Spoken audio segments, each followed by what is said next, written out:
Today I will tell you how to do positive comparison.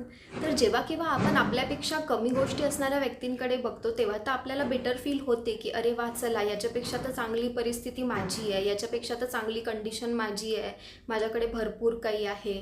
पण जेव्हा आपण आपल्यापेक्षा जास्त गोष्टी असणाऱ्या व्यक्तीकडे बघतो तेव्हा आपल्याला खूप इन्फेरियर फील होतं, खूप वाईट वाटतं. तर अशा वेळी काय करायचं, तर ज्या निगेटिव्ह फिलिंग्स जनरेट होत आहे त्या आपल्या पर्स्पेक्टिव्हमुळे होत आहे. आपण हा का विचार नाही करत की आपली त्या व्यक्तीसोबत काहीच कॉम्पिटिशन नाही आहे, आपला पीस ऑफ पेपर जो देवाने आपल्याला दिला आहे तो वेगळा आहे आणि त्यांचा लाईफ जर्नी, त्यांचा पीस ऑफ पेपर हा वेगळा आहे. तर तेव्हा जर आपण आपला पर्स्पेक्टिव्ह चेंज केला, फॉर एक्झाम्पल जर आपण कोणाकडे जास्त पैसा बघतोय, गाडी बंगला बघतोय, तर त्यावेळी आपण स्वतःला असं म्हणू शकतो ना की एक दिवस ना माझ्याकडे पण हे असेल, एक दिवस मी पण असं घर घेईन, एक दिवस मी पण अशी गाडी घेईन.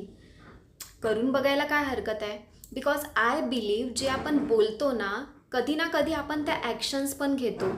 सो नेहमी आपण पॉझिटिव्ह बोलायला पाहिजे. तर अशा प्रकारे जर पॉझिटिव्ह कंपॅरिझन केलं तर लाईफमध्ये खूप चांगले बदल होतील. आणि I wish you all the luck and love. Thank you so much for watching.